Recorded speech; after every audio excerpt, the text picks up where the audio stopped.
The shuttle was old and ugly. It had scratches on the hull and burn marks near the engine ports.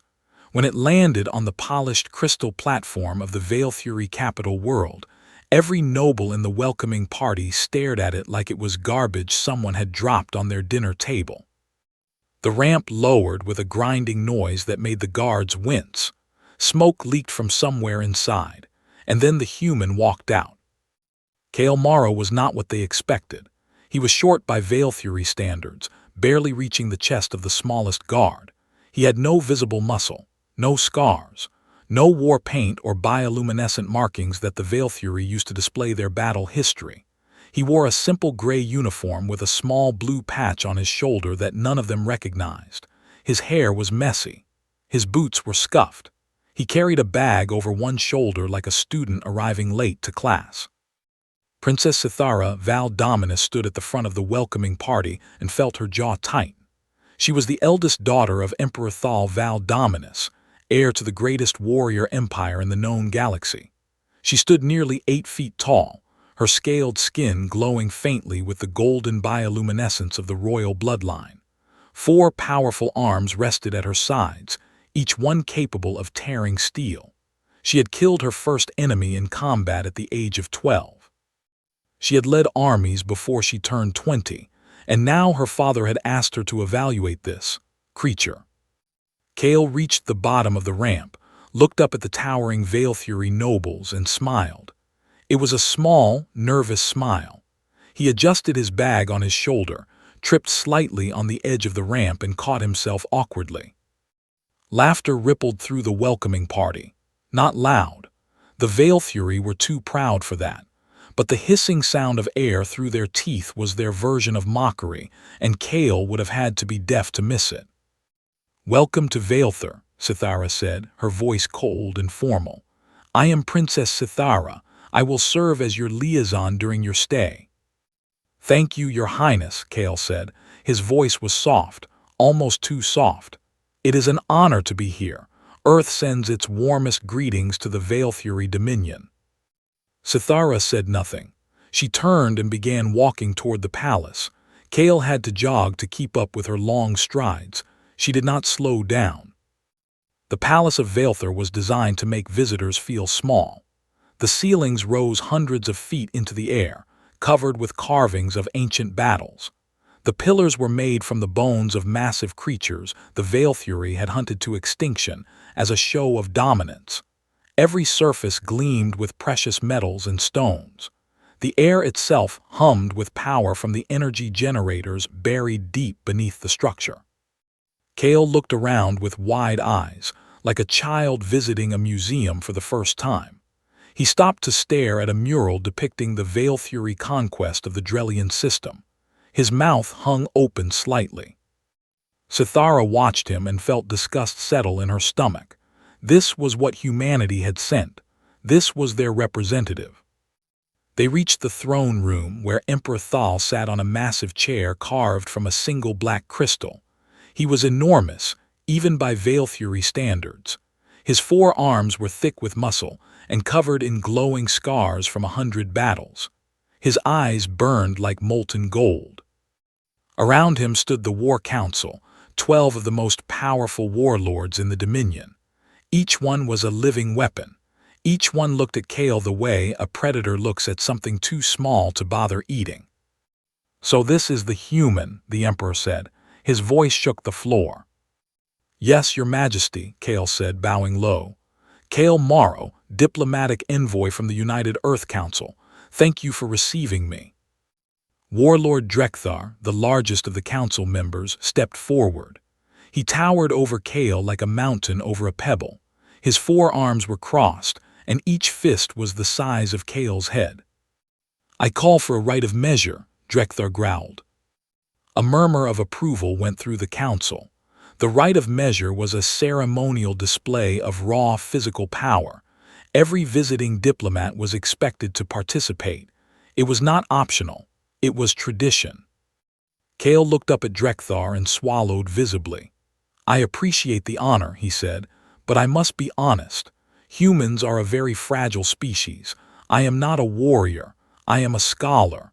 I study languages and cultures. I would only embarrass myself and disrespect your traditions by attempting something I cannot do." Silence filled the throne room. No one had ever declined the right. It was unthinkable. Drekthar's lip curled. "You admit you are weak." "I admit what is true," Kale said quietly. "My species does not have the physical gifts yours does. We are small, slow, and break easily. That is why we value diplomacy. It is all we have." The Emperor stared at Kale for a long moment. Then he made a sound deep in his throat, the Veilthuri equivalent of a dismissive grunt. He waved one of his 4 hands. "Give the human quarters in the servant's wing," Thal said. "There is no need to waste good rooms on someone who cannot even lift a sword." More hissing laughter. Kale bowed again, deeper this time. "You are too kind, Your Majesty." Sithara led him to the servant's wing in silence.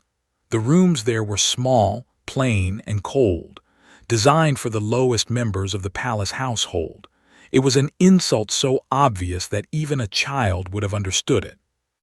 Kale stepped inside, looked around at the bare walls and the hard sleeping platform, and nodded. "This is perfect. Thank you, Princess." Sithara searched his face for anger, for shame, for anything. She found nothing but that same small, polite smile. "You do not seem bothered," she said. "Should I be?" he asked. "I told you. Humans are simple creatures with simple needs. A roof over my head and a place to sleep is more than enough." She stared at him a moment longer, then turned and left without another word. That night, she sat in her private chambers and recorded her assessment in her personal log. The human is pitifully weak. His body is frail, his manner is timid, and he lacks even the basic courage to face a ceremonial challenge. His species clearly poses no threat to the Dominion. I recommend we proceed with absorption protocols at the earliest opportunity. There is nothing to fear from these creatures." She closed her log and went to sleep, satisfied with her judgment. 3 floors below, in the cold, dark servants' quarters, Kale Morrow sat on the edge of his sleeping platform and opened a secure communication channel. A small holographic display flickered to life, showing the emblem of Earth's strategic command. "This is Morrow," he said. His voice was different now. The softness was gone. The nervous stammer had vanished. His eyes, which had seemed so wide and innocent in the throne room, were sharp and steady. "First contact with the Veilthuri court is complete. They have classified me as non-threatening. I have been placed in the servant's wing with minimal security presence. Full access to lower palace infrastructure confirmed." He paused and looked at the bare walls of his tiny room. A small smile crossed his face. Not the nervous, humble smile he had shown the court. This one was different. This one had teeth. "They bought it," he said. "Phase 1 is complete." The channel closed. The room went dark, and Kale Morrow lay down on the hard platform and slept like a man with no worries at all. 3 weeks passed, and Kale Morrow became invisible. That was the strange thing about being considered worthless on Veilthur. Nobody watched you. Nobody cared where you went, what you saw, or who you spoke to. The guards barely glanced at him when he wandered the palace corridors. The nobles looked through him like he was made of glass.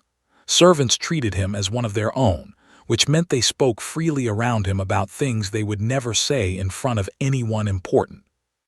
Kale listened to everything. He learned that House Velthari owed a massive debt to House Drekthan, and that the debt was being used as leverage to control votes in the War Council. He learned that Warlord Simak's third wife was secretly funding a rebel faction on the outer colonies. He learned that the palace supply chain had a critical weakness in its northern distribution hub, and that 3 noble houses were quietly stockpiling weapons in places they should not be. He stored all of it. Every name, every number, every whispered secret. He wrote nothing down. He did not need to. His memory had been surgically enhanced before he left Earth, though no scanner in the galaxy would detect the modifications buried deep inside his brain tissue. Princess Sithara, for her part, found her assignment increasingly frustrating. Her father had ordered her to monitor the human diplomat, and she took her duties seriously, even when those duties felt pointless. Every morning, she met Kale in the palace courtyard and escorted him to whatever meeting or cultural event was scheduled for the day. He was always polite, always smiling, always asking questions that seemed innocent but somehow made people talk more than they intended. Sithara noticed this but could not quite understand how he did it. A Veilthuri noble would be bragging about their military conquests, and Kale would ask a simple question like, "How many ships did that require?" And suddenly the noble was revealing fleet sizes, supply routes, and deployment schedules without even realizing it. It was annoying, but it was harmless, or so Sithara told herself.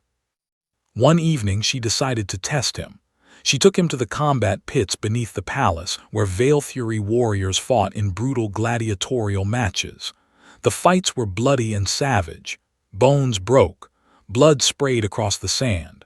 The crowd roared with primal excitement. Sithara watched Kale carefully, expecting him to turn pale, to look away, to beg to leave. Many alien diplomats had vomited at the sight of Veilthuri combat. One had actually fainted. Kale did none of these things.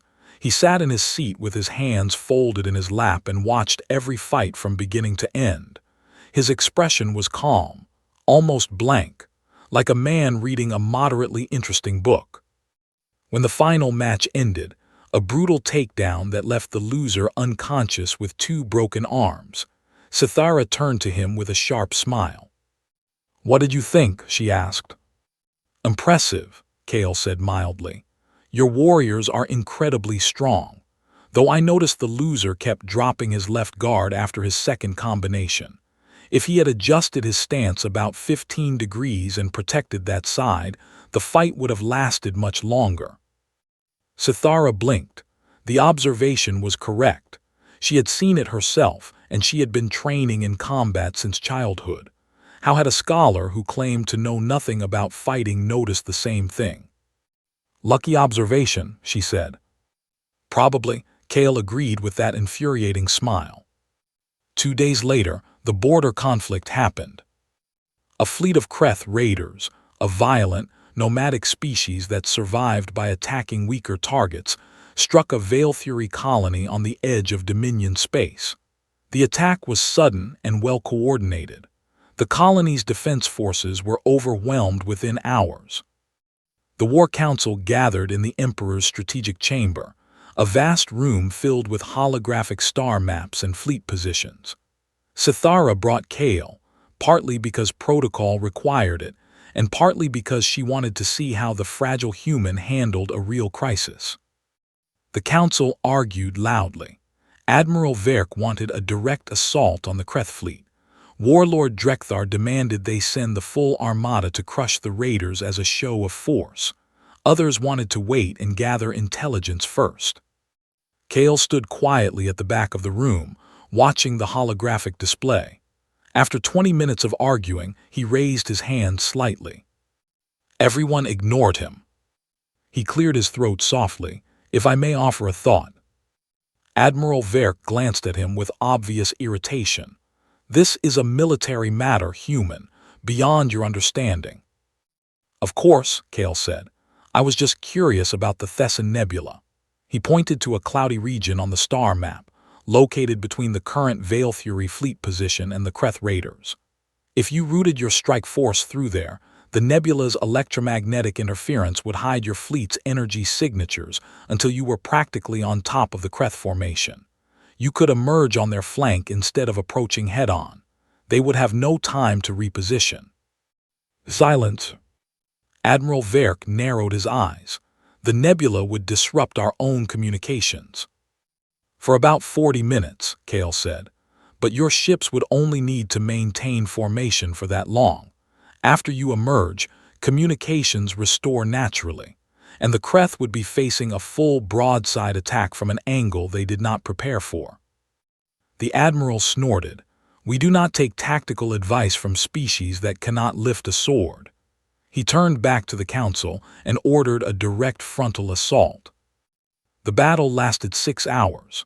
The Veilthuri won, but it was a costly, grinding stalemate that left 11 capital ships damaged and over 2,000 warriors dead. That night, Sithara sat alone in her quarters and pulled up the strategic simulation system. She entered the battle conditions exactly as they had been, and then applied Kale's suggestion. She routed the fleet through the Thessan Nebula and let the simulation run. The result appeared on her screen in glowing green text. Total victory, 0 capital ship losses, engagement time 47 minutes, enemy fleet destroyed. She stared at the screen for a very long time. The next morning, she found Kale in the palace garden, sitting on a bench and reading something on a small data pad. He looked up and smiled when he saw her. "Good morning, Princess." She did not return the greeting. She stood over him, her forearms crossed, her golden eyes burning. "I ran your strategy through our simulation system," she said. "Oh," he said, his eyebrows rising slightly. "It would have worked perfectly. Complete victory with no significant losses." Kale tilted his head. "Well, I suppose even a blind animal finds food sometimes." "Do not play games with me, human," Sithara said, her voice low and dangerous. "How does a scholar who cannot lift a ceremonial goblet design a perfect military strategy in 20 minutes while standing at the back of a room?" Kale looked at her for a moment. Something shifted behind his eyes, just for a second, like a shadow passing behind a window. Then the softness returned. "I read a lot," he said. "Humans do not have strength or speed or natural weapons, so we fill our time with books. History, strategy, mathematics. It is how we keep ourselves busy during the long evenings on our little world." It was a reasonable answer. It made perfect sense, and Sithara did not believe a single word of it. She went back to her quarters and began pulling every intelligence file the Dominion had on humanity. She read for hours. Population data, biological assessments, technological surveys, cultural analyses. Everything confirmed the same story. Humans were fragile, short-lived, unremarkable creatures from a small world orbiting an ordinary star. Their military was modest. Their technology was average. Their physical capabilities were among the lowest of any spacefaring species. Every report said the same thing: humans were nothing special. But Sithara could not shake the feeling that she was reading a story someone wanted her to believe. She closed the files, leaned back in her chair, and stared at the ceiling. Somewhere in the servants' wing, she knew, a small, soft-spoken man with a gentle smile was sitting in a cold room, doing something she could not see and could not understand. And for the first time since he had arrived on her world, Princess Sithara Valdominus felt a tiny seed of doubt take root in her chest. She did not like it at all. The diplomatic summit at Athari Point was supposed to be routine. 12 species gathered on a neutral space station to discuss trade agreements, border disputes, and the usual political nonsense that kept the galaxy functioning. Sithara had attended dozens of these events. They were boring, predictable, and safe. She brought Kale because she was required to. He was, officially, humanity's representative to the Veilthuri Dominion, and the summit was open to all allied and neutral species. He walked beside her through the grand entrance hall of the station, looking around with the same wide-eyed wonder he showed everywhere, like a tourist who could not believe his luck. Sithara had stopped finding it charming. Now it just made her suspicious. The station was enormous, built inside a hollowed-out asteroid and filled with gleaming halls, gardens, and meeting chambers designed to accommodate species of every size and shape. Delegates from across the galaxy moved through the corridors.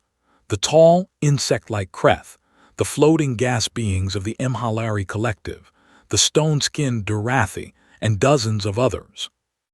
And then there were the Gelthari. The Gelthari were ancient. Their civilization had existed for over 100,000 years. They were thin, pale beings with enormous dark eyes, and they possessed the most powerful psychic abilities of any known species.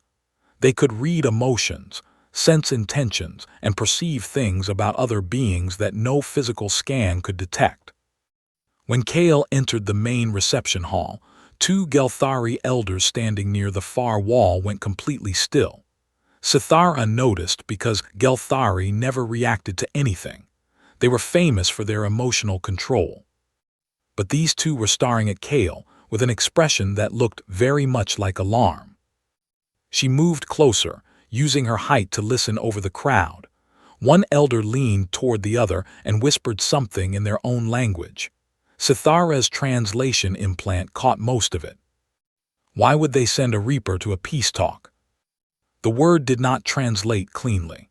Reaper was the closest equivalent in Veilthuri language, but the original Gelthari term carried layers of meaning, something like one who has ended many or a mind shaped by calculated death.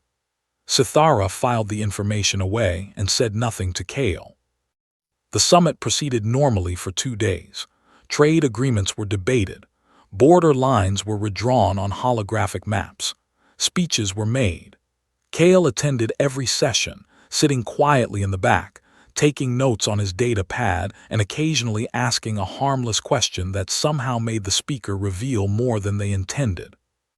On the evening of the second day, everything changed. The bomb detonated in the central hall during a formal dinner. The blast tore through the eastern wall, sending shrapnel and fire across the room. Delegates screamed. Tables flew. The lights went out, replaced by the red pulse of emergency systems. Sithara was thrown sideways by the shockwave. Her training kicked in immediately. She rolled, found her footing, and assessed the situation. Smoke everywhere. Alarms screaming. Bodies on the ground. Through the haze, she saw armed figures moving Kreth radicals based on their armor markings, an assassination squad.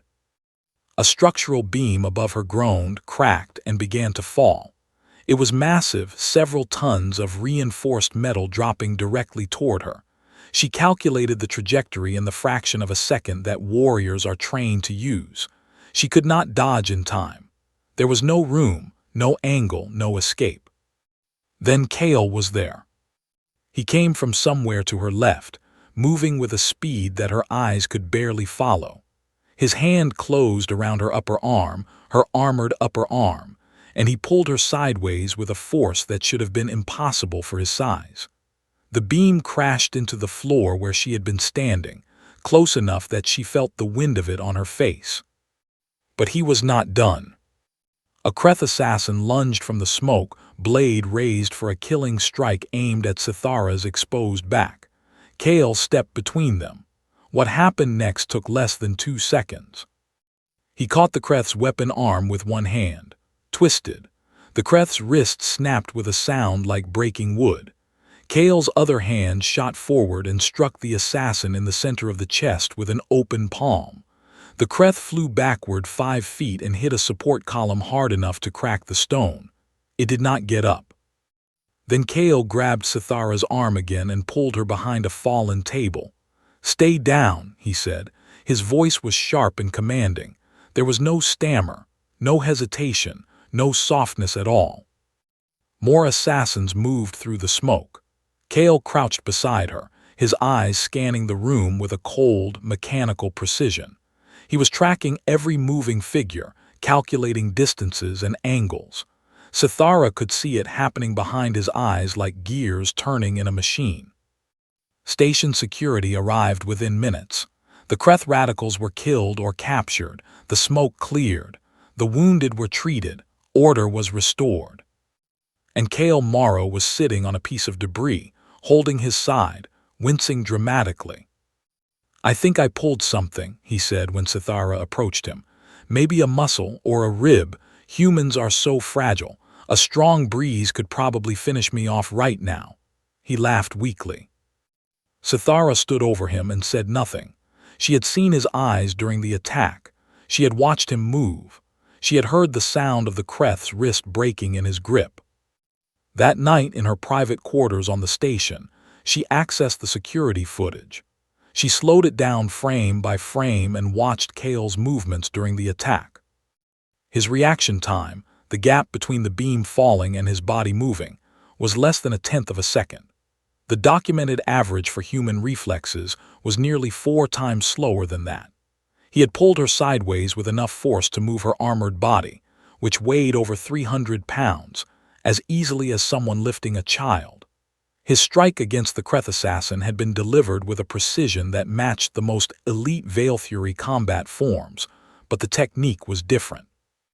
It was something she had never seen before, efficient, brutal, and designed to end a fight in the shortest time possible. She zoomed in on the Kreth's armor where Kale had gripped the assassin's arm. The reinforced plating showed hairline fractures from the pressure of a human hand. Sithara closed the footage and sat in silence for a long time. The next morning, she found Kale in the station's small garden, sitting on a bench and watching an artificial waterfall. She sat down beside him, something she had never done before. She had always stood over him, maintaining the height advantage that Veil Fury used to establish dominance. "What are you?" she asked. Kale looked at her with that familiar gentle expression. "A diplomat, Your Highness." "You broke a Kreth's wrist through combat armor." "Adrenaline," he said. "Humans have this chemical in our blood. In moments of danger, it gives us a temporary boost of strength. Mothers have been known to lift vehicles off their children. It is a well-documented phenomenon." "And the speed, the combat technique." "Panic," he said. "I was terrified. I just moved without thinking." Sithara leaned closer. "I have studied combat my entire life, Kale. What you did was not panic. It was training. Years and years of training." His smile did not waver. "You give me too much credit, Princess. I am just a man who reads too many books." She held his gaze. He held hers. Neither of them blinked. That night, Sithara could not sleep. At 3 in the morning, she left her quarters and walked through the station's lower levels. She was not sure what she was looking for until she found it. In a cargo bay near the station's outer hull, Kale Morrow was alone. He had removed his jacket and was moving through a series of combat forms that Sithara did not recognize. They were fluid, silent, and devastatingly fast. His fists and feet struck the air with controlled violence. Then he turned to a section of the cargo bay's reinforced bulkhead and struck it with his bare hand. The metal dented inward. He struck again, another dent. He moved through a combination, 6 strikes in less than a second, and the bulkhead crumpled like paper. Sithara stood in the shadows of the doorway, watching. Her hearts were beating fast, both of them. Kale stopped. He stood in front of the damaged wall, breathing steadily, his body perfectly still. Then, slowly, he turned his head and looked directly at the doorway where she stood hidden. He could not possibly have known she was there. She had made no sound. She was downwind. She was hidden in complete darkness. But he looked right at her, and for one brief moment, his eyes were not the eyes of a humble scholar or a nervous diplomat. They were the eyes of something that had been watching everything and everyone from the very beginning. Then the softness returned. He smiled, shrugged, and reached for his jacket. Sithara turned and walked away without a word. She did not report what she had seen. She told herself it was because she needed more information before making a formal accusation. But deep inside, in a place she did not want to examine too closely, she knew the real reason. She was not sure she wanted anyone else to know what a human could do.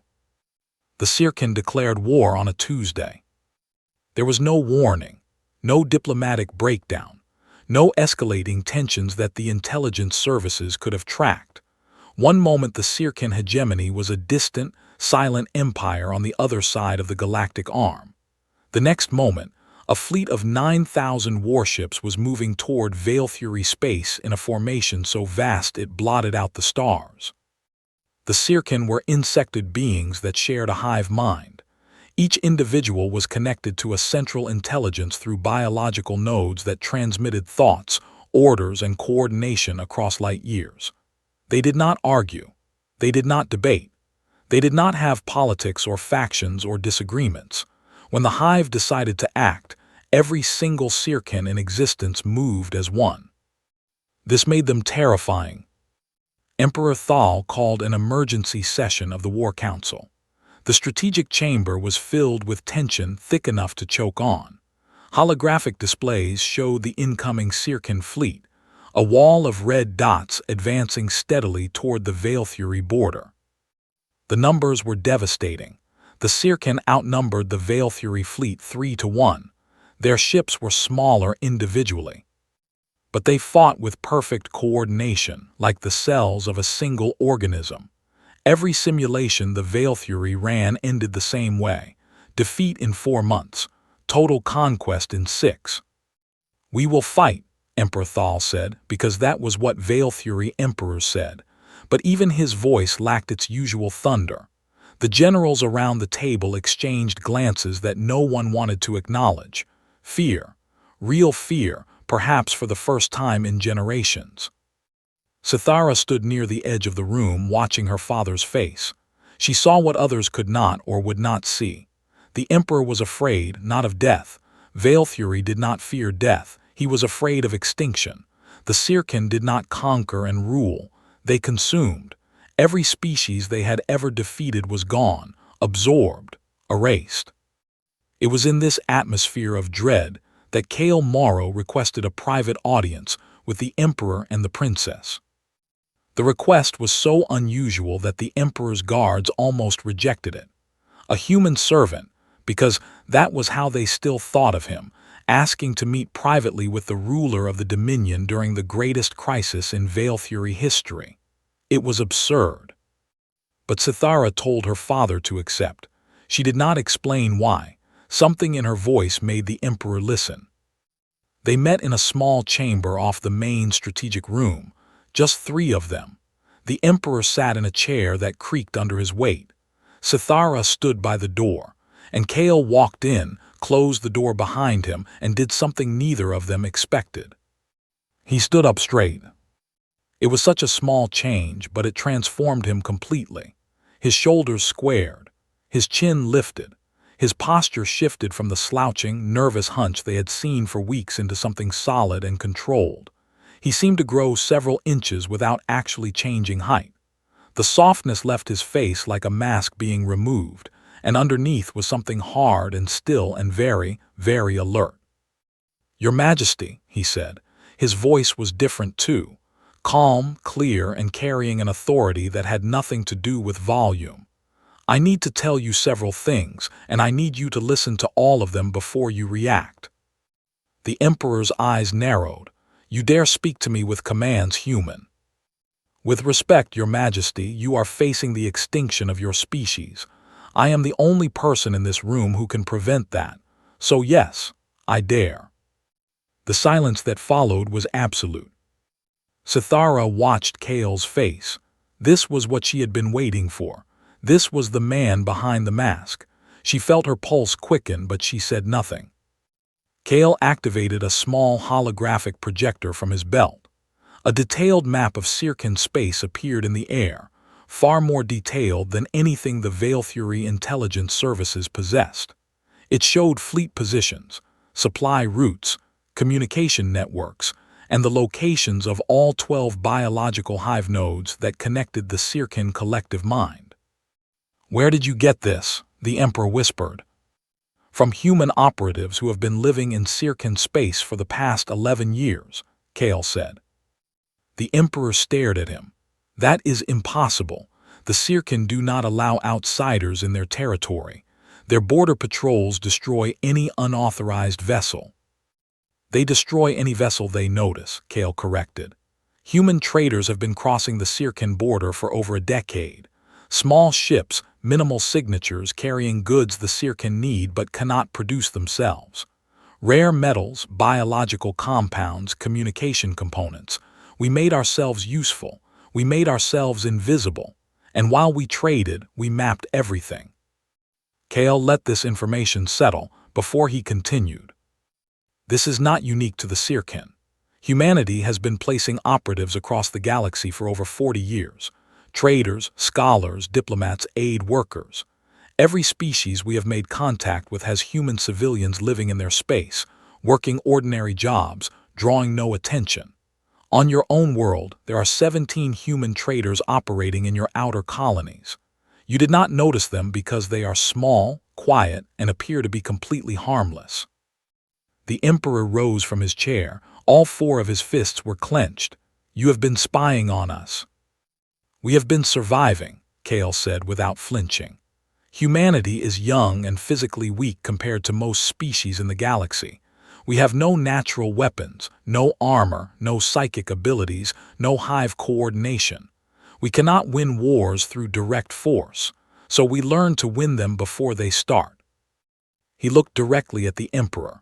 On our home world millions of years ago, we were not the strongest or the fastest creatures. We were small, soft-bodied animals surrounded by predators that could crush us with a single bite. We survived because we watched. We learned. We adapted. And eventually, we became the most dangerous species on our planet, not because we could fight the predators, but because we understood them better than they understood themselves. He paused. That is what humanity does. It is what we have always done. Sithara spoke for the first time. What is your real rank, Kale? He looked at her, and for a moment, something almost like respect crossed his face. Commander, United Earth Asymmetric Warfare Division. My assignment was to embed within the Veil Fury power structure, assess your civilization's strengths and weaknesses, and establish a foundation for future alliance or, if necessary, strategic advantage. You were sent to learn how to defeat us, the Emperor said, his voice low and dangerous. I was sent to learn everything, Kale said. What we do with that knowledge depends on how this conversation ends. The Emperor moved forward. He was enormous, terrifying, a living engine of destruction that could tear Kale apart with one hand. Give me a reason not to kill you where you stand. Kale did not step back. Because the Sirkin fleet arrives in 6 weeks, and I am the only person who knows where every single hive node is, how to disrupt them, and how to coordinate a strike that will end this war before it destroys your civilization. The chamber fell silent again. The Emperor's fists trembled with rage. His golden eyes burned into Kale like twin suns. Then Sithara stepped forward and placed herself between her father and the human. She faced the Emperor directly. He deceived us, she said. But ask yourself why. If he had shown his true nature on the first day, what would we have done? We would have killed him or imprisoned him. He hid because we gave him no other choice. Our pride made us blind, and he used that blindness to keep himself alive. She looked back at Kale, then at her father. And now, while our fleet prepares for a war it cannot win, this man stands here offering us the only path to survival. We can punish him for the lie, or we can listen to what he has to say. We cannot do both. The Emperor stared at his daughter for a long time. Then he looked at the holographic map still floating in the air, the map that showed him things about his enemy that his own spies had never discovered. Slowly, with a grinding sound like tectonic plates shifting, the Emperor sat back down. Talk, he said. Kale nodded, and for the first time since arriving on Vaelthur, the human spoke freely. The plan was elegant in its simplicity, and that was what frightened Sithara the most. Kale did not propose a grand battle. He did not call for fleets to clash in some glorious confrontation that the Vaelthuri poets could sing about for centuries. Instead, he laid out a sequence of small, quiet actions that would dismantle the most powerful hive mind in the galaxy without a single capital ship firing its main weapons. The Sirkin operated through 12 biological hive nodes, massive organic structures, each one the size of a small moon scattered across their territory. These nodes transmitted the collective will of the hive to every Sirkin individual within range. Without the nodes, individual Sirkin lost their connection to the collective intelligence. They did not die. They simply stopped being coordinated. Soldiers forgot their orders. Pilots lost formation. Engineers abandoned their stations. A species that operated as one perfect organism became 9 billion confused individuals who could barely function alone. The problem had always been that nobody knew where all 12 nodes were. The Sirkin guarded that information with absolute secrecy. Their borders were sealed. Their territory was unmapped. Except by the humans, who had been living there for a decade.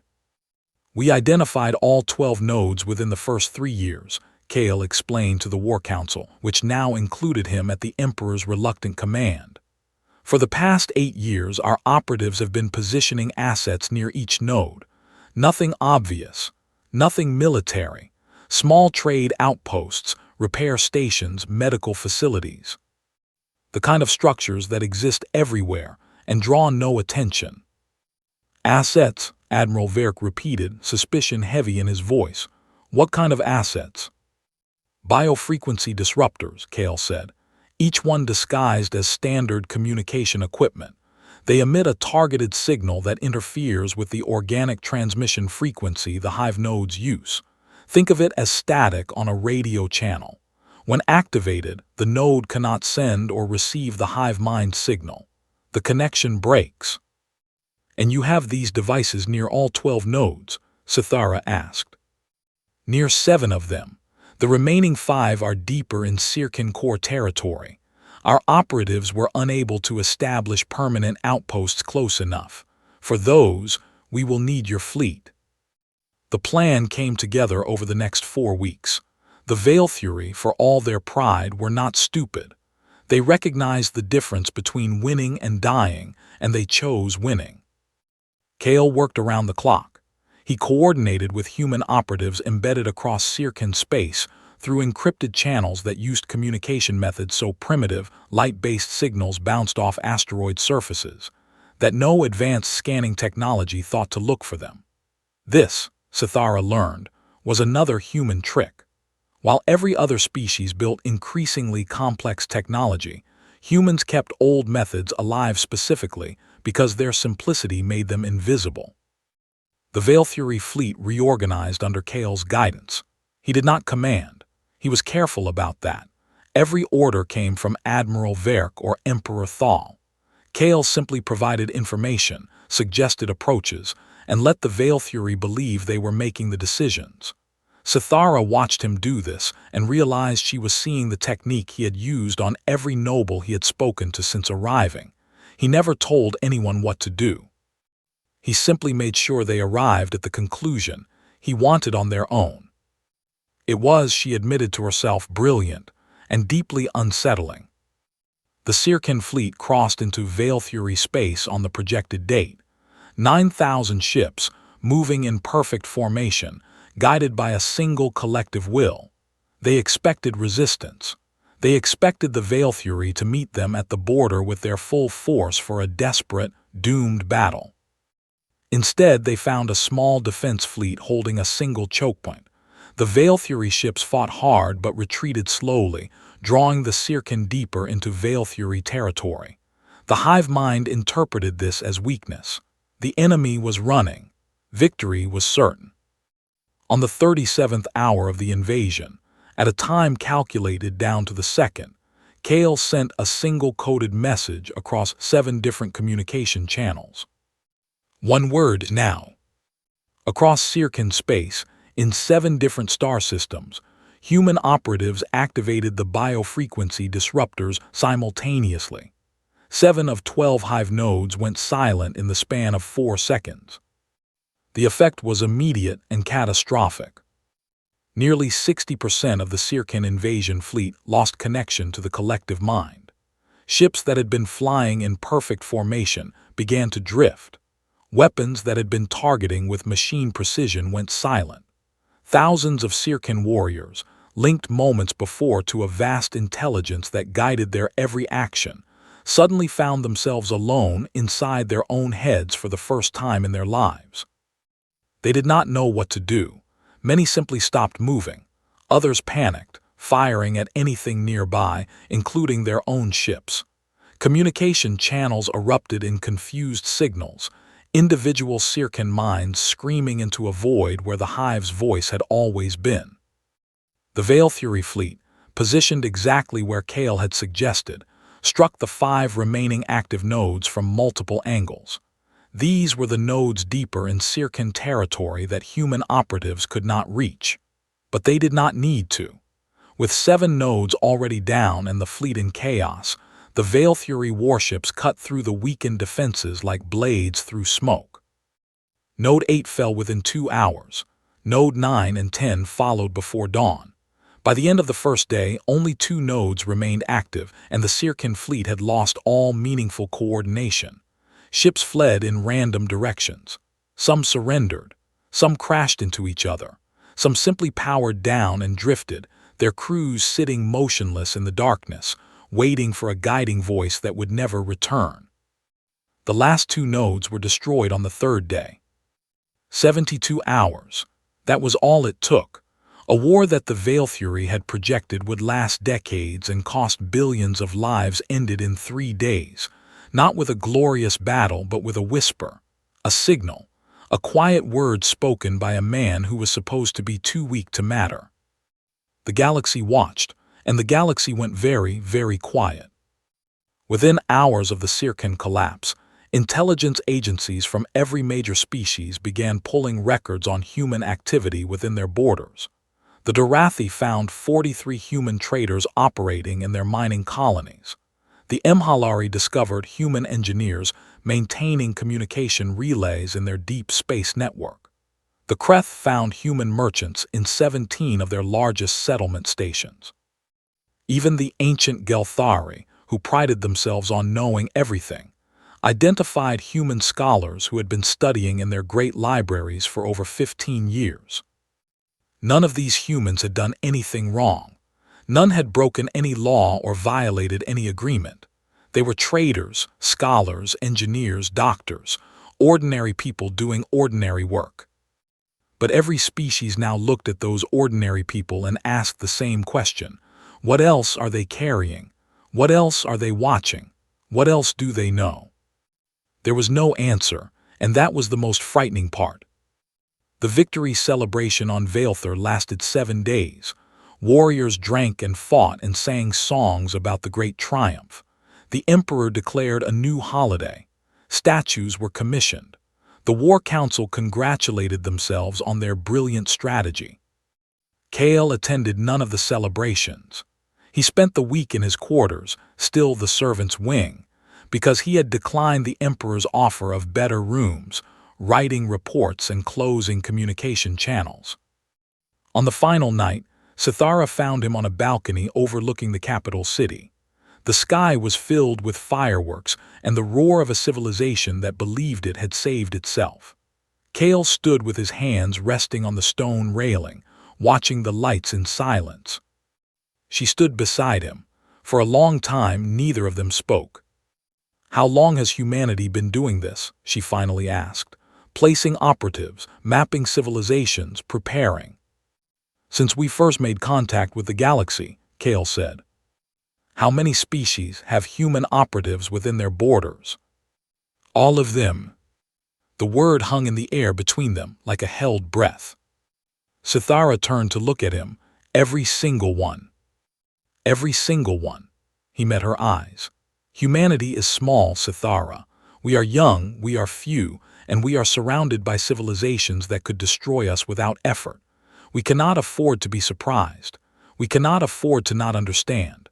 So we go everywhere, we learn everything, and we make ourselves so useful and so harmless that nobody thinks to ask what we are really doing." "And what are you really doing?" "Surviving," he said simply. "That is all we have ever done." The fireworks painted colors across his face. He looked in that moment exactly like the nervous, clumsy scholar who had tripped on a shuttle ramp weeks ago. Soft, harmless, forgettable. Sithara knew better now. She knew that behind that face was a mind that had mapped her entire civilization's weaknesses while smiling politely at dinner. She knew that across the galaxy, thousands of people just like him were doing the same thing to every species that existed. Smiling, helping, watching. "I asked you once what you were," she said. "You told me you were a diplomat." "I was many things during my time here," Kale said. But I will tell you what I told your father. I am not a warrior. Warriors fight battles. I end wars. There is a difference." He turned to face her fully. That gentle smile appeared again, the one she had first seen on the shuttle ramp. But now she could see it for what it really was. Not nervousness. Not humility. It was the smile of a man who understood that the most dangerous weapon in the universe was not a fleet or a bomb or a blade. It was being the person nobody thought to worry about. "Your species conquered the galaxy with armies and strength," Kale said. "Mine did it with patience and a smile. In the end, I wonder which approach the galaxy will remember longer." Cythera looked at him, and then she looked out at the stars. Thousands of them, scattered across the darkness like diamonds on black cloth. Somewhere out there, on countless worlds and stations and ships. Humans were living quietly among other species, trading, teaching, healing, helping. Watching. She thought about all the times she had looked at Kale and seen nothing worth fearing. All the times the court had laughed at him. All the times the War Council had dismissed him. All the intelligence reports that said humans were weak, fragile, and unremarkable. And she realized, with a chill that ran down her spine and settled deep in her bones, that the most terrifying thing about humanity was not what they could do. It was that they had already done it. And nobody, not one single species in the entire galaxy, had noticed until it was far too late. She stood on the balcony beside the most dangerous man she had ever met, watching fireworks celebrate a war that humanity had won before it started. And for the first time in her life, Princess Cythera Val Dominus understood what it truly meant to be afraid. Not of claws or weapons or fleets, but of a quiet voice, a gentle smile, and a species that had learned, long before the stars, that the deadliest creature in any room is the one you never thought to watch.